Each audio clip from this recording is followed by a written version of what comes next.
রেশমি ছোটবেলা থেকেই পিঠে খেতে খুব পছন্দ করত। শীতকাল আসলেই সে তার মাকে পিঠে বানানোর জন্য পাগল করে দিত। রেশমির মা চুমকি দেবী তাকে পুলি পিঠে, পাটিসাপটা পিঠে এবং আরো নানা ধরনের পিঠে করে খাওয়াতো। অনেক বছর পেরিয়ে যায়, রেশমি বড় হয়ে ওঠে। মা মা তুমি কিছু বোঝো না, পিঠে শীতকালেই খেতে হবে এমন কোথাও লেখা আছে নাকি? পিঠে খেতে কোনো সিজনের প্রয়োজন পড়ে না, সব সময় পিঠে খাওয়া যেতে পারে। সে শীত, গ্রীষ্ম, বর্ষা সব সিজনেই অনেক অনেক পিঠে খায়। এভাবে অনেক দিন কেটে যায়। শীতকালে রেশমি খবরে দেখে যে সুরের মাঠে নালে ঝোলে নামে এক পিঠে মেলা শুরু হয়েছে। রেশমি তার বান্ধবীর সঙ্গে পিঠে মেলায় গিয়ে উপস্থিত হয়। সত্যি রেশমি, তোর পক্ষেই পসিবল এগুলো। পিঠের মেলাও ঠিক খুঁজে পেয়ে গেলি। হ্যাঁ, উফ, আমার এত পিঠে দেখে তো জিভে জল চলে এসেছে। মেলার নামটা জাস্ট অ্যাপ্রোপ্রিয়েট। সত্যি নালে ঝোলে পিঠে খাবো আজকে। চল চল, শিগগিরই চল। রেশমি এত পরিমাণে পিঠে খায় যে সে আর নড়তে পারে না। কিছুদিন পর রেশমির সঙ্গে রাজ নামে একটি ছেলের বিয়ে হয়ে যায়। বিয়ের পর রেশমি অনেক অনেক পিঠে বানায়। শকুন্তলা দেবী ও রাজের পিঠে খেয়ে খুব ভালো লাগে। তারা রেশমির অনেক প্রশংসা করে। শকুন্তলা দেবীর বৌমার রূপ এবং গুণ দেখে গর্বে বুক ফুলে ওঠে। শকুন্তলা দেবী তার বাড়িতে রোজ সন্ধেবেলা পাড়ার অন্য মহিলাদের সঙ্গে সিরিয়াল দেখে এবং পরনিন্দা পরচর্চা করে। এমনই একদিন, আমার বৌমা এই পাড়ার সেরা বৌমা, যেমন দেখতে সুন্দর তেমন পিঠে বানায় পুরো অমৃত। তোমাদের যা সব একটা একটা বৌমা জুটেছে, বাবারে বাবা, দিন রাত ঝগড়া চালাই, কান পাতা যায় না। উফ! শকুন্তলা দেবীর কথা শুনে সব মহিলা হিংসায় জ্বলে ওঠে। বেশি বাড়াবাড়ি করো না গো। প্রথম প্রথম সবাই ওরকম ভালো সেজে থাকে, যেন ভাজা মাছ উল্টে খেতে জানে না। পরে বুঝবে কত ধানে কত চাল। হ্যাঁ, এই আস্তে, আমার বৌমা শুনতে পাবে। আর শোনো, তুমি বেশি ফোড়ন কেটো না। হ্যাঁ, তোমার বৌমার চেয়ে আমার বৌমা কাজে কর্মে সব দিক থেকে এগিয়ে। তোমার বৌমার মতো কুড়ে না, বুঝলে? ঠিক আছে, ভালো হলেই ভালো। সময় আসুক, সব দেখা যাবে। হ্যাঁ। রেশমি রান্নাঘরে চা বানাতে বানাতে টুনটুনি দেবীর কথা শুনে কষ্ট পায়। সে কিছু বলে না। সে তাদের চা দিয়ে আবার রান্নাঘরে চলে যায়। সব সময় শুধু কথা শোনায়। ছোটবেলায় ওর ছেলে পাড়ার সব বাচ্চাদের থেকে পড়াশোনায় ভালো ছিল, তখনও কথা শোনাতো। আর এখনো বৌমা আর তার হাতের পিঠের প্রশংসায় পঞ্চমুখ একেবারে। হ্যাঁ, কি করে ঘরে আগুন লাগাতে হয় আমিও জানি। হ্যাঁ। রেশমি, রাজ ও শকুন্তলা দেবী রাতে ডিনার করে ঘুমিয়ে পড়ে। বেশ কয়েকদিন কেটে যায়।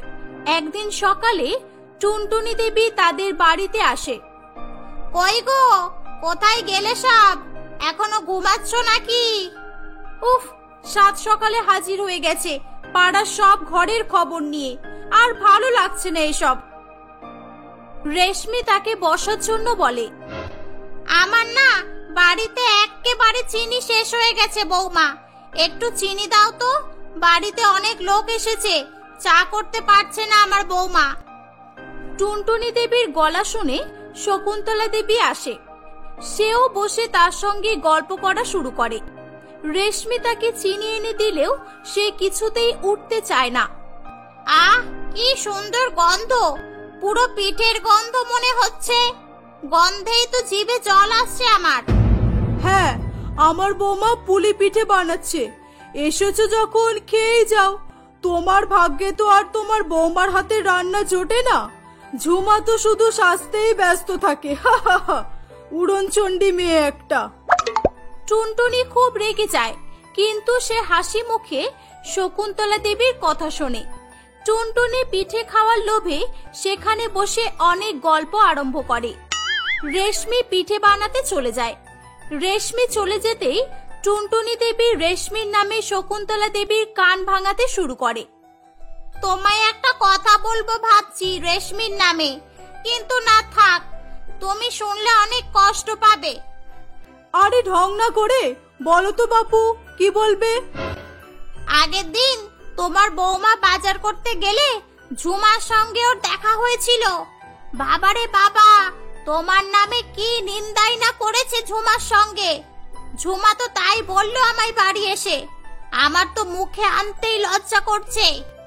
টুনটুনির কথা শুনে শকুন্তলা দেবী অবাক হয়ে যায়।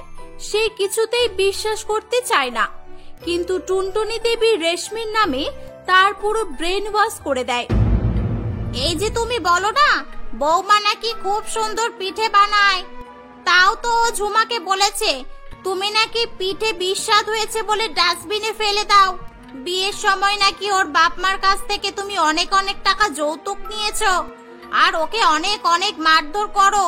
ছি ছি, সারা পাড়ায় এসব কথা রটে গেছে। ইস, আমি ওকে আমার মেয়ের মতো ভালোবাসতাম, আর ও এমন করলো। ছি, আমার তো বিশ্বাসই হচ্ছে না গো। আর হ্যাঁ, আর একটা কথা, তোমার বৌমার হাতের কোনো পিঠে খেও না। তোমার ভালোর জন্যই বলছি, ওর মতলব একদম ভালো না। কোথায় কোনোদিন পিঠেই কিছু মিশিয়ে দেবে, তার তো কোনো ঠিক নেই। হ্যাঁ। শকুন্তলা দেবী অনেক রেগে যায়। পুলি পিঠে হয়ে গেলে রেশমি টুনটুনি দেবীকে অনেক অনেক পুলি পিঠে খাওয়ায়। সেই সময় ঝুমা তাদের বাড়িতে আসে। খুব সুন্দর, আপনি এখানে চিনি নিতে এসে দেখছি পুরো সংসার পাতিয়ে ফেলেছেন। হ্যাঁ, সব লোক চা না খেয়ে অনেকক্ষণ আগে চলে গেছে, আর আপনি এখানে বসে বসে পিঠে খাচ্ছেন। টুনটুনি দেবী পিঠে খেয়ে এবং বাড়ির জন্য পিঠে প্যাক করে নিয়ে ঝুমার সঙ্গে চলে যায়। শকুন্তলা দেবী রেশমির সাথে খারাপ ব্যবহার করতে শুরু করে। মা, আমি একটু বাজারে যাচ্ছি। টুনটুনি মাসি তো সব পিঠে খেয়ে চলে গেল। একটু সরঞ্জাম কিনে আনি, তারপর আবার পিঠে বানাবো আপনার জন্য। আমার বান্ধবীকে একদম বাজে কথা বলবে না। ও আমার ছেলের টাকার পিঠে খেয়েছে, আর আজ থেকে তোমার পিঠে পাগলামি বন্ধ করো। আজ থেকে এই বাড়িতে আর কোনো পিঠে বানানো হবে না। পিঠে খাওয়ার হলে তুমি তোমার বাপের বাড়িতে গিয়ে খেয়ে আসবে। রেশমি শকুন্তলা দেবীর এমন ব্যবহার দেখে খুব অবাক হয়। সে কিছুতেই কিছু বুঝতে পারে না। রেশমি তার শাশুড়ি মায়ের কোনো কথা না শুনে বাজারে চলে যায়। সবকিছু কিনে এনে সে আবার অনেক অনেক পিঠে বানায়। আমি বললাম না আমি পিঠে খেতে চাই না, একদম আমার চোখের সামনে পিঠে আনবে না বলে দিলাম। সে পিঠেগুলো ছুঁড়ে ফেলে দেয়। রেশমি ভীষণ রেগে যায়।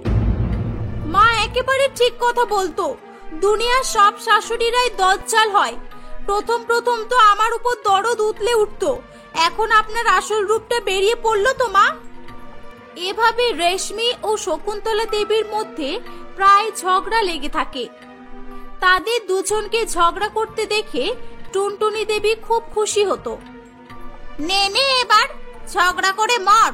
খুব পিঠের গুণাগুণ করা হচ্ছিল, আমার বৌমা নাকি উড়নচণ্ডী, তোরা কি সারা পাড়ায় মুখ পড়লো তো তোদের। এভাবেই কয়েকদিন কেটে যায়। একদিন রেশমি ও শকুন্তলা দেবীর ঝগড়া সব সীমা পেরিয়ে যায়। দুজনে দুজনের সঙ্গে মারামারি শুরু করে। টুনটুনি দেবী ও ঝুমা তাদের বাড়িতে দৌড়ে আসে। আরে আরে, কি করছো তোমরা? মারামারি করে মরবে নাকি? আরে দেখো না, আমি বলছি আমি পিঠে খাবো না, জোর করে আমায় পিঠে খাওয়াতে চাইছে। কি জানি বাবা, পিঠের মধ্যে আবার ইঁদুর মারার বিষ মিশিয়েছে মনে হয়। এ কথা শুনে ঝুমা অবাক হয়ে যায়। এ কি শুনছি রেশমি? এই তো কদিন আগে তুই বললি তোর শাশুড়ি মা নাকি খুব ভালো, তোরা পুরো বন্ধুর মতো, তুই নাকি যখন তখন পিঠে বানালে কিছুই বলে না। তবে এখন কি হলো রে? এখন পিঠের মধ্যে বিষ মেশানোর কথা হচ্ছে। শকুন্তলা দেবী ঝুমার কথা শুনে অবাক হয়ে যায়। টুনটুনি দেবী ঝুমাকে চুপ করাতে চাইলেও সে চুপ করে না। চলো আজ বাড়ি বৌমা, তোমার একদিন কি আমার একদিন, বেশি বেশি কথা বলে বার করছি তোমার। শকুন্তলা দেবী মনে মনে সব বুঝতে পারে। কেন রে শয়তানি? আমার আর আমার বৌমার মধ্যে ঝগড়া লাগিয়ে খুব শান্তি পেয়েছিস তাই না? আর এখন পালাতে চাইছিস? আমি সব বুঝেছি তোর চাল। টুনটুনি দেবী ভয় পেয়ে যায়। শকুন্তলা দেবী সব কথা রেশমি ও ঝুমাকে বলে। সত্যি মা, আপনার আর এই লোকের সংসারে আগুন লাগানোর স্বভাবটা গেল না। আজ আপনার ছেলে আসুক, আমি সব বলবো। ঝুমা আর টুনটুনি সেখান থেকে চলে যায়। শকুন্তলা দেবী রেশমির কাছে অনেক ক্ষমা চায়। রেশমি তার শাশুড়ি মাকে ক্ষমা করে দেয়। এরপর থেকে রেশমি, রাজ ও শকুন্তলা দেবী প্রচুর পিঠে খেয়ে সুখে শান্তিতে সংসার করে। গোপালপুর গ্রামে নিখিল তার মা বীণা দেবীর সাথে বাস করত। নিখিল একজন সফটওয়্যার ইঞ্জিনিয়ার ছিল। সে খুবই সৎ ও নরম মনের মানুষ ছিল। অন্যদিকে বীণা দেবী ছিল একজন কূটনৈতিক বুদ্ধিসম্পন্ন মহিলা। সে পাড়ার প্রতিবেশী মহিলাদের সাথে গল্পগুজব করতে খুব ভালোবাসত। পুষ্পা দেবী ছিল তার সবচেয়ে কাছের বন্ধু। তারা প্রত্যেকদিন এক জায়গায় হয়ে নানান বিষয় নিয়ে আলোচনা করত। একদিন পুষ্পা দেবী তাদের বাড়িতে আসে। কি গো দিদি, কি খবর বলো? আর কি খবর, এই বসেছিলাম, তুমি বলো। জানো দিদি, ওই যে বল্টু আছে না, আরে ওই যে বিক্রমের ছেলে গো। হ্যাঁ, ওই এইটুকু বাদর ছেলে একটা মেয়েকে ভাগিয়ে নিয়ে চলে এসেছে গো। কি বলছো তুমি? ঠিক শুনেছো তো? আরে ঠিক শুনেছি মানে, তাও আবার কি? যে মেয়েটাকে নিয়ে এসেছে কি বাজে দেখতে, একেবারে কালো, কি মোটা, একেবারে ঢেপসি। এ বাবা, বিকেলে যাবো, একবার দেখে আসবো, বুঝেছো? আর বল্টুর দাদা, ওই যে সন্টু, ওর তো 7 বছর হলো বিয়ে হলো। ওর বউয়ের তো কোনো বাচ্চা কাচ্চাও হয় না। ওদের ফ্যামিলিটাই এরকম, খুব বাজে। আমি আমার ছেলেকে এমন এক মেয়ের সাথে বিয়ে দেব না, সবাই লাইন লাগিয়ে দেবে দেখার জন্য। এই ছিল বীণা দেবীর স্বভাব। পাড়া প্রতিবেশীর ঘরের খবর না জানলে তার দিনটাই যেন কাটতে চাইতো না। বেশ কয়েকবার নিখিল তার মাকে এসব করতে বারণ করেছে, কিন্তু কোনো লাভ হয়নি। নিখিল অফিস যাওয়ার পর সারাদিন সে বাড়িতে একাই থাকে আর পাড়া প্রতিবেশীদের নিয়ে চর্চা করে। এভাবেই সময় অতিবাহিত হতে থাকে। এই তো বীণা দেবী এসে গেছে, সেই কখন থেকে অপেক্ষা করছি তোমার জন্য। আজকে আমার ছেলের বিয়ে আর তুমি দেরি করে আসলে হয় নাকি? এসো আমার সাথে, এসো, আমার বৌমাকে দেখিয়ে দিই। পুষ্পা দেবীর ছেলের বউকে দেখতে খুব সুন্দর ছিল। তার গায়ের রং ছিল খুব ফর্সা, তাই নিয়ে পুষ্পা দেবীর বড়াইয়ের শেষ নেই। কেমন দেখলে বলো? এমন সুন্দর ফুলের মতো বৌমা এই পাড়ায় আর কারণ নেই। যেমন সুন্দর তেমনই ফর্সা, একেবারে হিরে। পুষ্পা দেবীর বৌমাকে দেখে বীণা দেবীর মনে একটু হিংসা হয়। সেই দিনই সে ঠিক করে ফেলে যে সে নিখিলের জন্য অনেক সুন্দর দেখতে একজনকে বৌমা করে বাড়িতে আনবে। বেশ কয়েক মাস কেটে যায়। হঠাৎ করে একদিন বীণা দেবী দেখে যে নিখিল একটা মেয়েকে বাড়িতে নিয়ে এসেছে। কি রে নিখিল, এটা কে? তোর অফিসের কলিগ নাকি? না মা, এটা তোমার বৌমা নূপুর। এও আমার মতো একজন সফটওয়্যার ইঞ্জিনিয়ার। আমরা আজই কোর্ট ম্যারেজ করেছি। হাই রে হাই, এ তুই কি করলি? আমার মান সম্মান তো সব শেষ করে দিলি তুই। তুই আর কাউকে পেলি না, এই কালিমাকে বিয়ে করে আনলি? ছি, কি বাজে দেখতে। রাস্তার ভিখারিরাও এর থেকে ভালো দেখতে হয়। মা, তুমি কিন্তু আমার বউকে অপমান করছো। ও একজন ইঞ্জিনিয়ার, শুধু তাই নয়, ও যথেষ্ট গুণবতী ও ভদ্র একটা মেয়ে। দূর, যতই গুণ থাকুক, দেখতে সুন্দর না হলে কোনো গুণেরই কেউ মূল্য দেবে না। পুষ্পা ছেলের বউকে দেখ, কত সুন্দর হীরের টুকরো বউ এনেছে, আর তুই কালো কয়লা তুলে এনেছিস। দেখতে হীরের মতো হলেই হিরে হয়ে যায় না মা, এটা তুমি একদিন নিশ্চয়ই বুঝতে পারবে। চলো নূপুর, ঘরে চলো। বীণা দেবী নিজের বৌমার মুখ দেখার পর থেকে খুব চিন্তায় পড়ে যায়। সে নিজেকে বাড়িতে বন্দি করে ফেলে। সে বাইরে বেরোতেই ভয় পায়। যদি কেউ তার বৌমার মুখ দেখাতে বলে তখন কি হবে? আস্তে আস্তে পাড়ায় জানাজানি হয়ে যায় যে নিখিল বিয়ে করেছে। পাড়ার কোনো মহিলা বা কেউ নিখিলের বউকে দেখতে এলেই বীণা দেবী কোনো না কোনো বাহানা করে এড়িয়ে চলে। একদিন কে যেন তাদের বাড়ির কলিং বেল বাজায়। নূপুর তখন তার শাশুড়ি মায়ের পা টিপছিল। এখন আবার কে আসলো? আমি দেখছি মা, আপনার তো শরীর ভালো নেই, আপনি শুয়ে থাকুন। এই তুই চুপ কর, নিশ্চয়ই কেউ তোকে দেখতে এসেছে। যা যা, তুই পাশের ঘরে চলে যা। আমি যতক্ষণ না বলবো খবরদার তুই বাইরে বের হোস না যেন। যা। নূপুর পাশের ঘরে চলে যায়। বীণা দেবী দরজা খুলে দেখে যে পুষ্পা দেবী এসেছে। কি গো দিদি, তোমার বৌমা কি এখনো বাপের বাড়িতেই আছে নাকি? হ্যাঁ গো, আসলে ওর মায়ের শরীর খারাপ বলে আমি বৌমাকে 2-3 মাস থেকে আসতে বলেছি, বুঝলে? বৌমা বাড়িতে আসলে তুমি চিন্তা করো না, আমি খুব ধুমধাম করে বৌমার মুখ দেখানোর জন্য একটা অনুষ্ঠান করব। এভাবেই বীণা দেবী নূপুরকে সকলের থেকে লুকিয়ে রাখার চেষ্টা করত। নূপুর দেখতে কালো হওয়ায় বীণা দেবী সকলের সামনে তাকে নিয়ে যেতে লজ্জা বোধ করত। নূপুর এগুলো দেখে খুব কষ্ট পেত, কিন্তু তবুও সে তার শাশুড়ি মায়ের মুখের উপর কোনো কথা বলতো না। সে তার প্রতিটা কথা মেনে চলত, বাড়ির সব কাজ করত, আর সব সময় তার শাশুড়ি মায়ের সেবা করত। বেশ কয়েক মাস এভাবেই কেটে যায়। একদিন বীণা দেবী পুষ্পা দেবীর বাড়িতে যায়। ওখানে গিয়ে সে দেখে যে, কি হলো? আপনি বসে আছেন কেন? কতগুলো জামা কাপড় পরে আছে চোখ দিয়ে দেখেছেন? সেগুলো না পরিষ্কার করে আপনি এখানে বসে আরাম করছেন? দাঁড়াও বৌমা, যাচ্ছি। এতগুলো ঘর মুছে আমি হাঁপিয়ে গেছি একদম। একটু জিরিয়ে নিই, তারপর সব কাজ করে দেব। কি জিরিয়ে নেবেন? এসব হবে না, আগেই বলেছি। এই বাড়িতে থাকতে হলে আমার কথা শুনে চলতে হবে, না হলে আপনি তো জানেন আপনার ছেলেকে উস্কাতে আমার 1 মিনিটও সময় লাগবে না। শুধু একবার বললেই হয় যে মাকে বৃদ্ধাশ্রমে পাঠাও, না হলে আমি বাপের বাড়ি চলে যাব, ব্যাস। না বৌমা, আমি সব কাজ করে দেব। আসলে আমার খুব খিদে পাচ্ছে, সকাল থেকে কিছু খাইনি তো। আমাকে কিছু খেতে দাও বৌমা, আমার মাথাটা খুব ঘুরছে। গেলা ছাড়া আর কিছুই পারেন না? না, আগে কাজ শেষ করুন, তারপর গিলবেন। এমনিও 12টা বাজে, একেবারে দুপুরে ভাত খাবেন। কে দাঁড়িয়ে ওখানে? কে লুকিয়ে লুকিয়ে আমাদের কথা শুনছে? আমি। ও আপনি? নিন মা, আপনার বান্ধবী এসে গেছে, নিন, এবার জমিয়ে গল্প করুন। পুষ্পা দেবী লজ্জায় মাথা নিচু করে নেয়।